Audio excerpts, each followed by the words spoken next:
गोकर्ण का कुछ पल का सत्संग जो है वो आत्मदेव के जीवन को बदल सकता है, तो क्या हम लोगों के जीवन को नहीं बदल सकता? हम लोग घबरा क्यों जाते हैं? गलत निर्णय की तरफ क्यों चले जाते हैं? कुमार्ग पर क्यों चले जाते हैं? क्योंकि जीवन में हमने सत्संग को सही से सुना नहीं, और सुना भी तो जीवन में उतारा नहीं।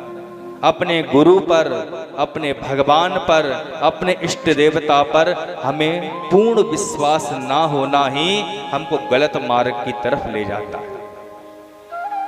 जब भी विपरीत परिस्थिति आए तो 4 मार्ग हमने कल बताए थे। कौन कौन से? भक्ति भक्त भगवंत गुरु चतुर नाम बपुए, इनके पद वंदन किए नाशत पाप अनेक। पहला जो मार्ग है, जीवन में संकट आ जाए, कोई मार्ग नहीं सूझे, तो पहला मार्ग है भक्ति। परमात्मा की भक्ति करो तो आपको जीवन में मार्ग मिलेगा। पहला मार्ग क्या है? भक्ति करो। चाहे आप देवी की भक्ति करो, चाहे किसी भी देवता की भक्ति करो, लेकिन भक्ति करो तो आपको जीने का रास्ता प्राप्त होगा।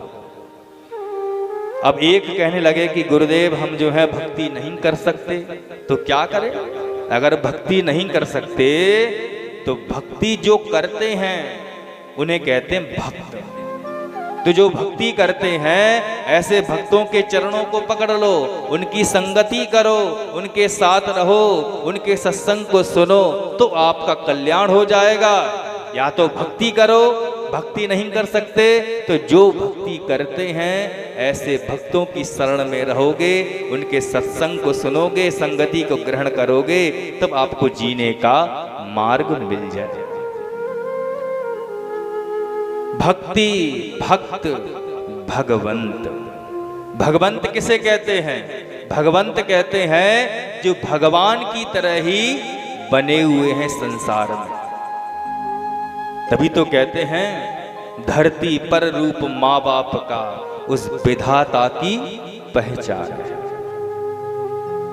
तो भक्ति भी नहीं कर सकते तो किसी भक्त के विश्वास भी नहीं कर सकते, तो जो भगवान की तरह ही बने हुए हैं ऐसे माता पिता, साधु संत, गौ माता, गंगा मैया, तीर्थों में रहकर अपने जीवन का आप निर्वाह करेंगे तो आपके जीवन में मार्ग मिलेगा। और चौथा मार्ग बताया भक्ति भक्त भगवंत गुरु। जो आपके गुरु हैं, आप गुरु के शरण में जाएं, अपने गुरु को सारी बात बता दें, तो निश्चित है कि आपके लिए कोई ना कोई मार्ग ऐसा प्राप्त होगा जिससे कि आप अपने जीवन को सुखमय व्यतीत कर सकते हैं। क्यों? क्योंकि चारों मार्ग ही दिखने में 4 हैं, लेकिन वस्तुता एक ही है। भक्ति भक्त भगवंत गुरु चतुर नाम बपु एक। है तो 4 ये रास्ते, लेकिन वास्तव में चारों रास्तों का जो मंजिल है वो एक ही है। इनके पद बंधन किए तो नाशत विघ्न अनेक। जीवन में चाहे कितने भी विघ्न आ जाएं, लेकिन 4 रास्ते में से आप एक भी रास्ते को चुन लेते हैं तो आपके जीवन में